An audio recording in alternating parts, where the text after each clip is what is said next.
con la conferencia El modelo de participación criminal uruguayo del profesor Dr. Gastón Chávez Ontonú. Los dejo con la moderadora Paula Cadavid, que nos va a presentar a los conferencistas de esta sección.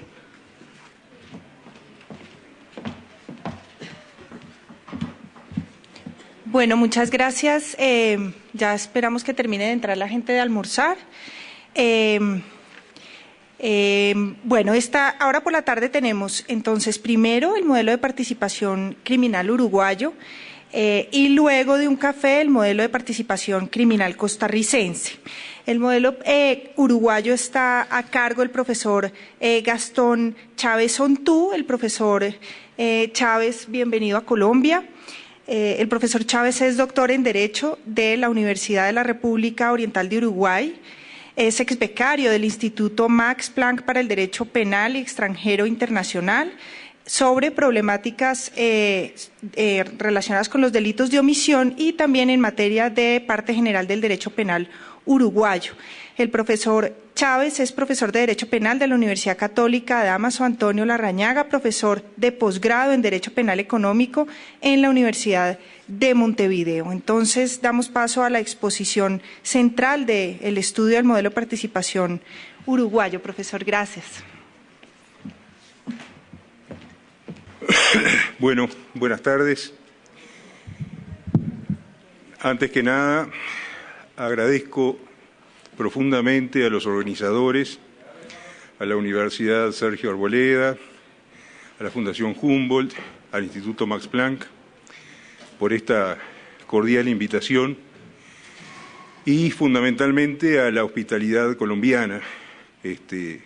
Yo conozco a Colombia a través de muchos amigos colombianos que tengo, pero nunca había venido a este país. Realmente agradezco profundamente de nuevo la hospitalidad colombiana. Ustedes se preguntarán qué será esto. Nosotros vimos el logo de la conferencia y nos pareció extraordinariamente logrado en el sentido de ese automatismo que nos explicó el profesor Roxin en su conferencia inaugural. Sobre todo uno, sin ánimo de excederse en la interpretación, tiene la impresión de que ese pulgar que va a apretar el botón es el pulgar de César hacia abajo, que es un gesto con un alumno, cuando yo estaba explicando la teoría de la participación y la teoría de los aparatos organizados de poder, refería que tenía que haber un poder de mando, alguien que, aunque no actuara directamente en la ejecución, de todas maneras determinara, aunque fuera con un gesto. Y entonces este alumno me dice, sí, el pulgar de César. Y es fantástico el ejemplo porque un gesto determinaba la vida o la muerte de una persona. Con el profesor Galain hemos pretendido acentuar con este retrato de Goya, o de Goya, como dicen acá, los fusilamientos del 3 de mayo, que son para mí la fotografía o la pintura de la fungibilidad del ejecutor. Vean ustedes, esto sucede al día siguiente del levantamiento en Madrid del 2 de mayo de 1808.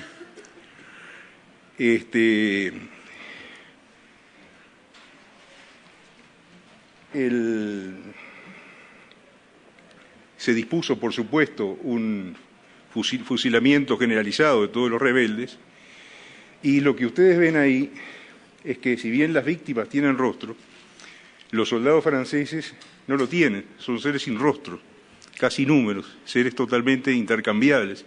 Y no solamente eso, vean ustedes que hay como una especie de fila que se pierde en la noche y que presumiblemente está integrada por otros ejecutores que o están realizando la misma tarea o están dispuestos a relevar a quienes la están haciendo en la pintura. Entonces me pareció una imagen impresionante para complementar. Si aquí tenemos ilustrado el poder de mando, acá tenemos la fungibilidad del ejecutor. Mi disertación sobre el derecho uruguayo debería empezar por enfocar un caso práctico que tuvo una reciente decisión en este año. La sentencia es del 26 de agosto del 2010. Se trataba de la desaparición durante el periodo de la dictadura, concretamente en el año 78, de más de 30 personas que habían sido detenidas en territorio argentino y que desaparecieron, no se sabe exactamente cómo, aparentemente hubo operaciones de traslado de algunos de ellos al Uruguay, aparentemente otros habrían sido asesinados en territorio argentino. El hecho es que se inicia un juicio, entre otros, contra quien detentaba en aquel momento el cargo de comandante en jefe del Ejército. Y el modo en que el tribunal resuelve la responsabilidad de este jefe, que era comandante en jefe, o sea, era el jefe superior militar, en lo que podríamos decir los términos del artículo 28 del Estatuto de Roma, o nuestro artículo 10 en la Ley sobre Derechos Humanos. El tribunal refiere de una manera no demasiado nítida, pero sí deriva la coautoría respecto, entre otros, de este general que ejercía el comando en jefe del Ejército en el año 78. Voy a leer rápidamente estos párrafos para ponerlos un poco en autos, como decimos en Uruguay, de la situación. ¿Cómo llega el tribunal a esta conclusión? Dice, los procesados, fundamentalmente el general que tenía el comando, ostentaban una jerarquía tal que por la propia verticalidad de las instituciones militares hace imposible pensar, no que estuvieran al tanto, sino por obvias razones, todo lo contrario, que eran de su total y absoluta responsabilidad los sucesos que se llevaban a cabo bajo sus mandos, puesto que provenían de la política general asumida, aceptada y comprometida por ellos, de las cuales tenían dirección tanto fuera como operativo general o incluso específico.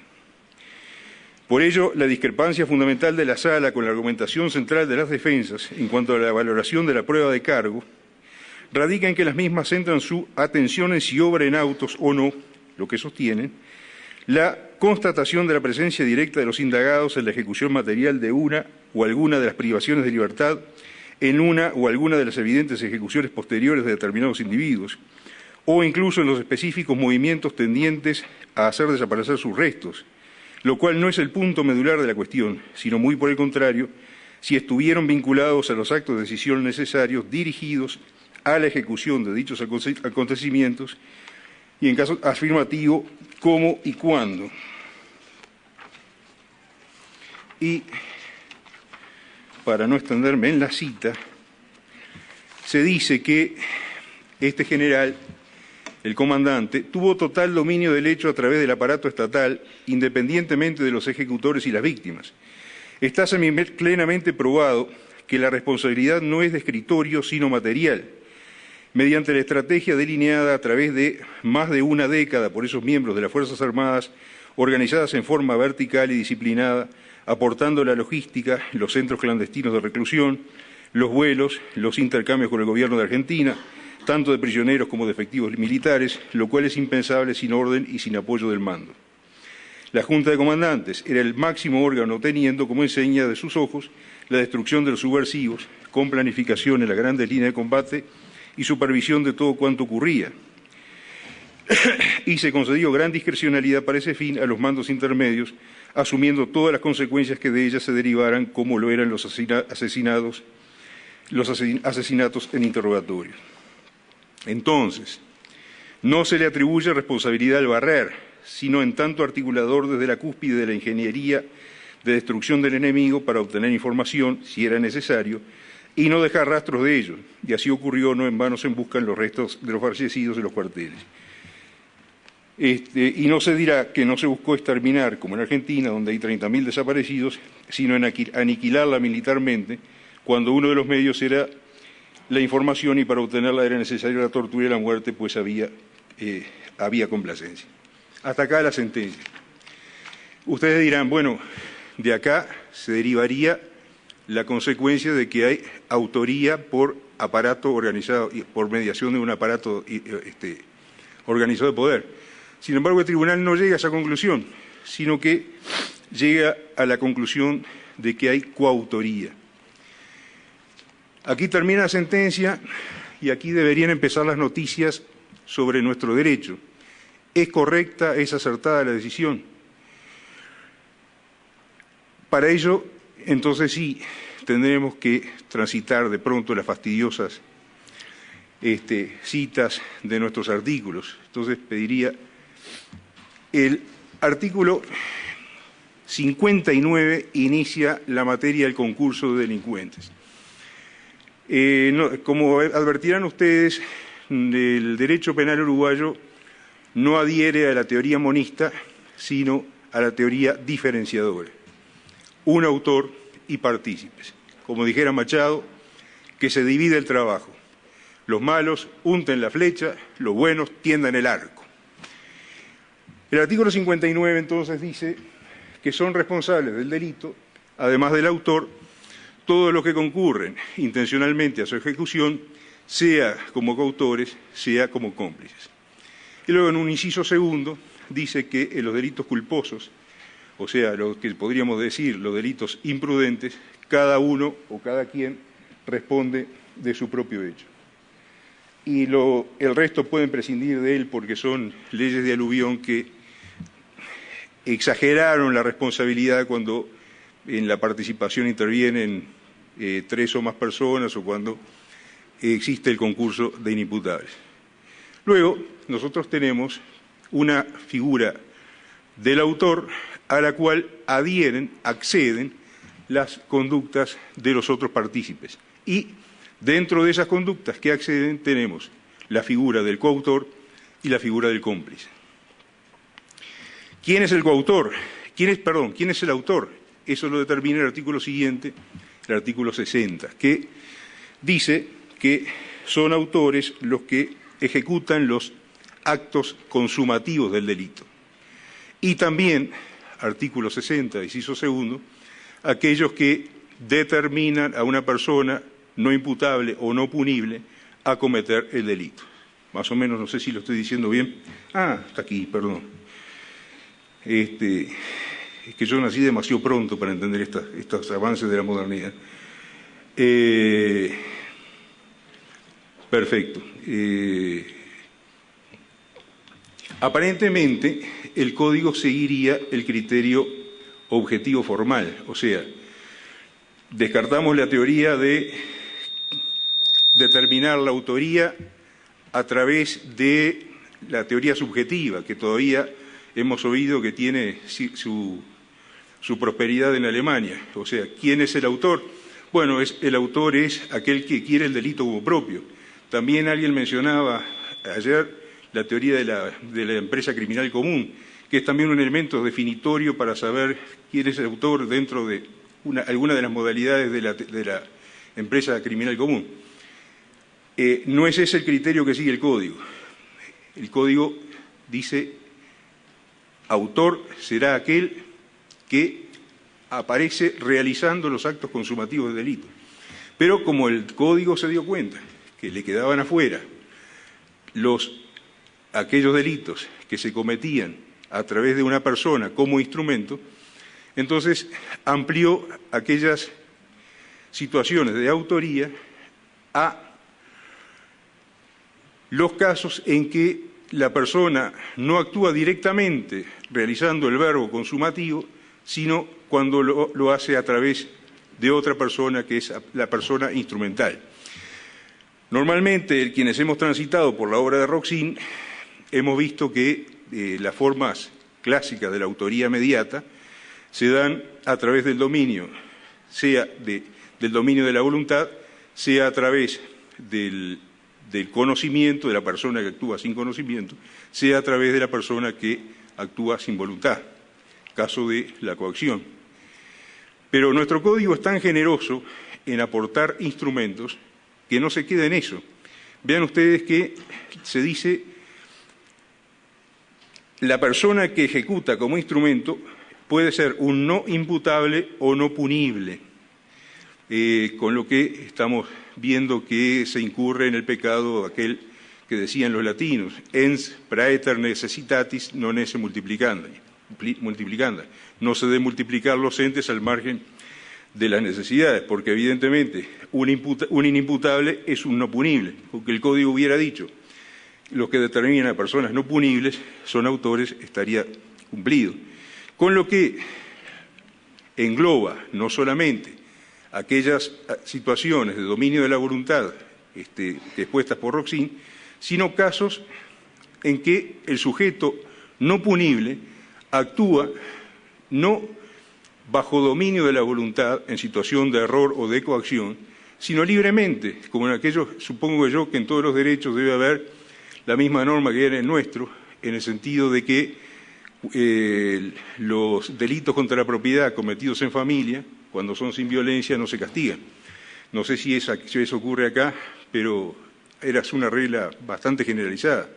Bueno, si alguien determina al hijo, por ejemplo, a hurtarle al padre, a que el hijo le hurte al padre, pues entonces el hijo, si bien no será punible, aunque persona que actúa con conciencia y voluntad libremente, sí lo será a vía de autor mediato el inductor. Al lado del autor, que tiene la penalidad unitaria, se coloca los coautores. El código nuestro distingue 4 situaciones de coautoría y digamos que la penalidad es exactamente la misma que la del autor, salvo las diferencias que haya por las circunstancias concurrentes en cada uno de ellos.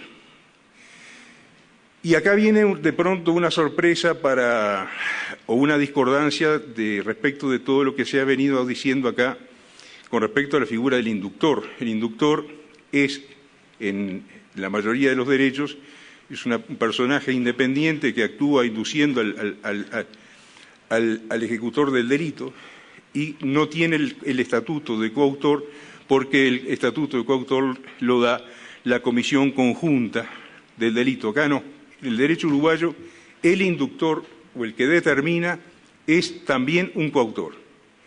Esa es una primera característica a señalar del derecho uruguayo. La determinación, naturalmente, puede ser por cualquier medio. Acá los comentaristas abren un amplio espectro diciendo que puede ser la orden, el mandato, el consejo, incluso la sugerencia en determinadas circunstancias. Pueden pensar en la obra de Shakespeare, Otelo. Iago es un artífice del consejo, ¿verdad? Y determina la muerte de Desdémona a través de consejos todos enderezados por la mala fe. Incidentalmente, no sé cómo estoy de tiempo, cómo ando mal. Bueno, solamente me quedaría bueno, me quedaría una figura que yo no sé qué solución tiene, y es vean ustedes, el artículo 61 es la clásica figura de la inducción, o sea, la determinación dolosa, la comisión dolosa de un delito. Pero ¿qué pasa con la determinación dolosa a la comisión culposa de un delito? Supónganse que alguien le entrega un revólver cargado a otro, diciéndole que le haga una broma a un amigo, apuntando contra él y disparando para que le dé un susto y asegurándole que el revólver está descargado. El sujeto inducido, descuidadamente, negligentemente, cree lo que le dice su amigo, apunta el revólver y dispara contra la persona, dándole muerte. O sea, acá hay una elaboración culposa de parte del ejecutor, pero una inducción dolosa de parte del autor, del inductor. O sea, ¿cómo se puede castigar eso si, como vieron ustedes en el artículo 59, el concurso de delito supone la concurrencia intencional de dos personas? Acá no hay concurrencia intencional a un mismo delito. Falta la unidad de partitura. Para uno es un delito culposo, para el otro es una figura culposa, para el otro es una figura dolosa. No hay posibilidad de entendimiento posible respecto a una participación. Entonces, o al inductor doloso lo dejamos en libertad, diciendo que no tenemos un modo de imputación, lo que me parece un disparate, o podemos decir que, en definitiva, el no punible en el sentido del artículo 60, inciso segundo, es no punible a título de homicidio doloso, sino que es punible a título de otra figura. No queda una solución satisfactoria dentro de esta concepción, dentro de esta especie de encasillamiento conceptual que se realiza el Código diciendo autores son estos, coautores son estos otros. No parecería que hubiera una habilitación a una inducción de personas que obren responsablemente por sí mismas. Segunda posibilidad, los funcionarios públicos que, obligados a impedir, esclarecer o penar el delito, hubiesen, antes de la ejecución y para decidirla, prometido encubrirlo. Por supuesto, acá la coautoría se verifica no por lo que el sujeto que ha prometido encubrimiento haga después. Es indiferente si encubrió o no. El encubrimiento posterior es totalmente irrelevante desde el punto de vista penal. Lo que sí es relevante es que esa promesa de encubrimiento de parte de quien puede impedir, esclarecer o penar el delito se hace para decidir la ejecución. Es casi que una forma particular de determinación contenida en el primer inciso del artículo 61.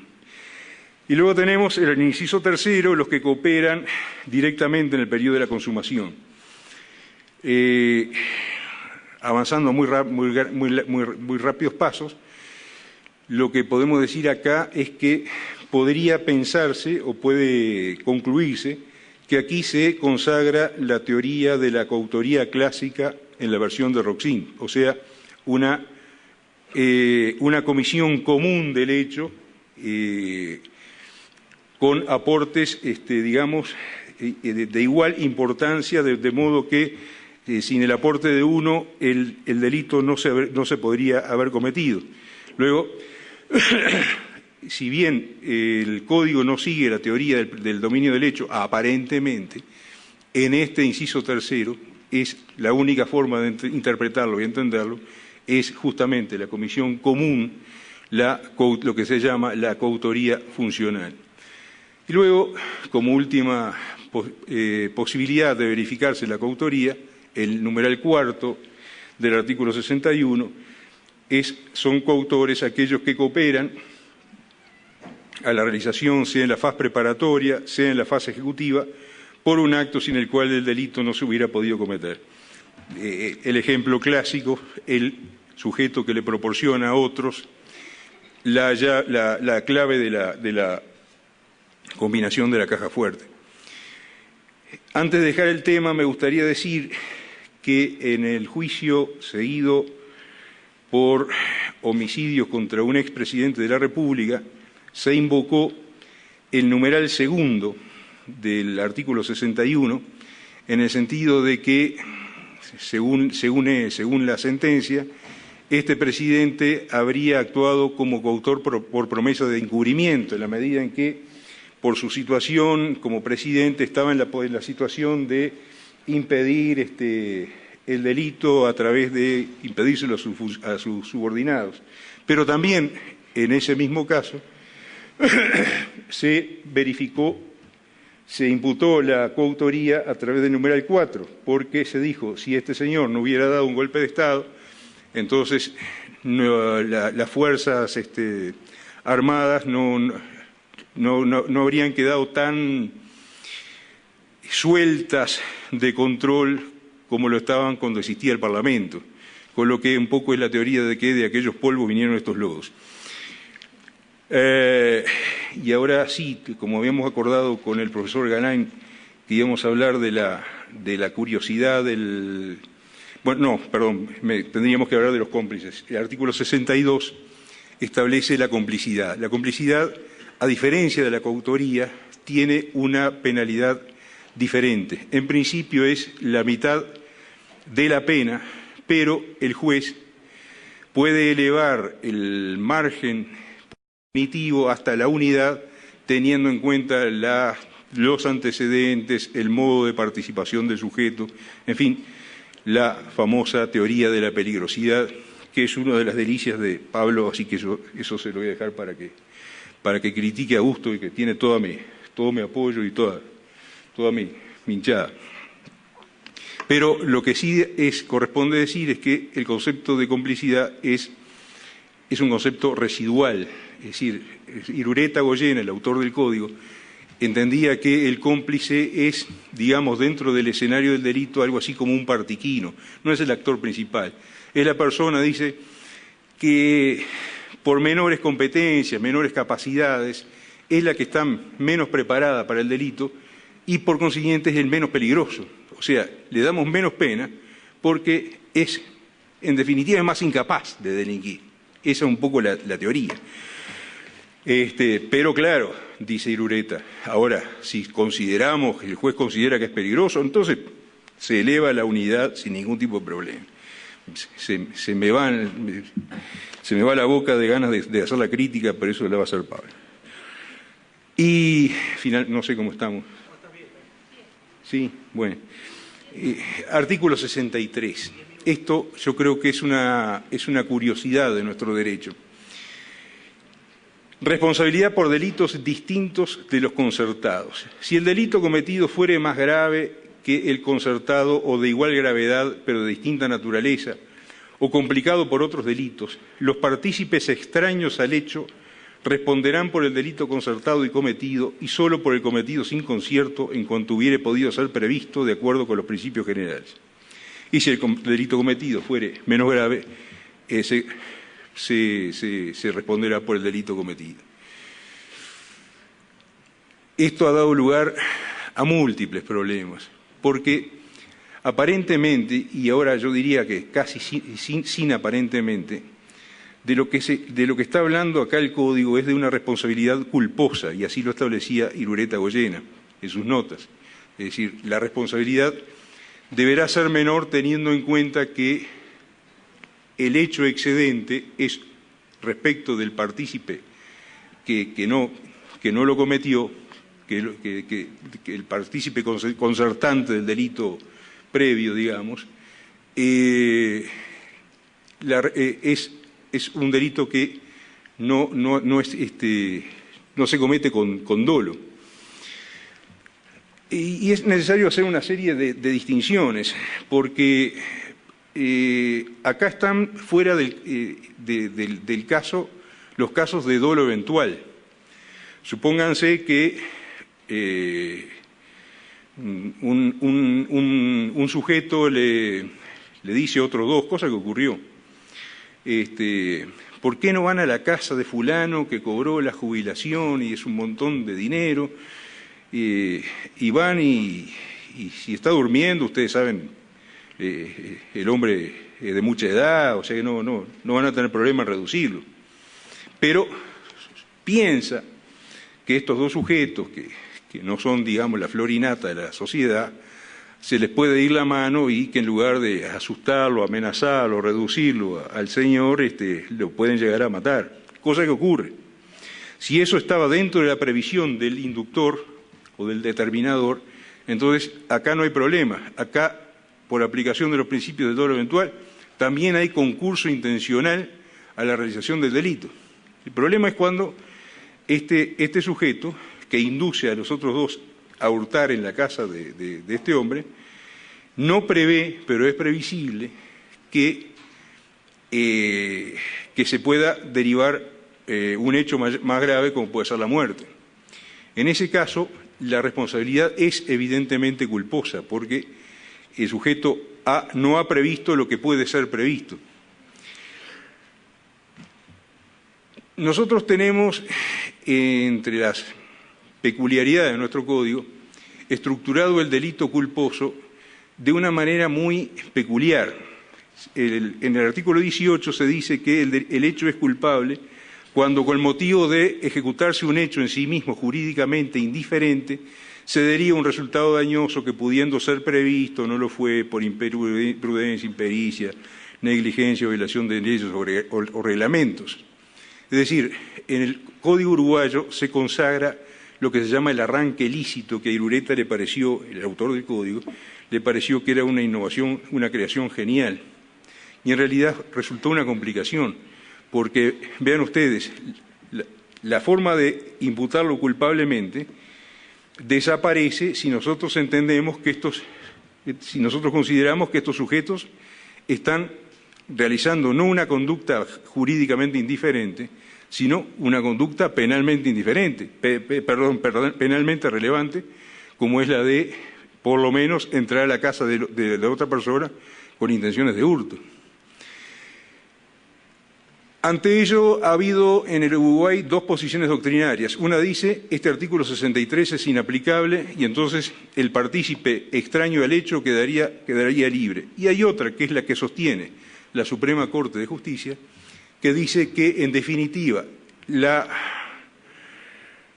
irrelevancia del hecho, o sea, la naturaleza de hecho jurídicamente indiferente, debe deducirse no objetivamente, sino subjetivamente, en el sentido de que el hecho es jurídicamente indiferente cuando no se dirige, en la medida en que no se dirige originalmente a asesinar a la persona, sino a hurtarle. Entonces, el hecho es jurídicamente indiferente respecto del homicidio en la medida en que se encamina al hurto.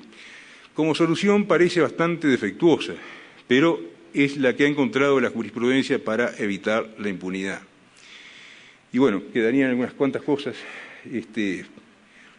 Básicamente, solamente me puedo referir a que nosotros tenemos para determinada categoría de delito, que son los delitos de lesa humanidad, tenemos una forma de coparticipación distinta en la medida en que se admite el artículo 25 del Estatuto de Roma, que, como ustedes saben, es un artículo que tiene de todo, pero fundamentalmente copia en el inciso A, creo que es el artículo 25 del Código Penal alemán, o sea, que son autores aquellos que cometen el delito de propia mano, por sí mismos, en común o a través de otros.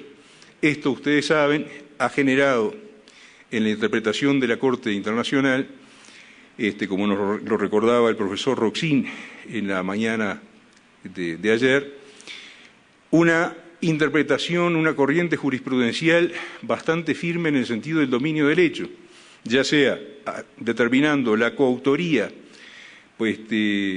por división funcional del hecho en el caso de Lubanga, o derechamente la coautoría por empleo de aparatos organizados de poder en el caso Katanga.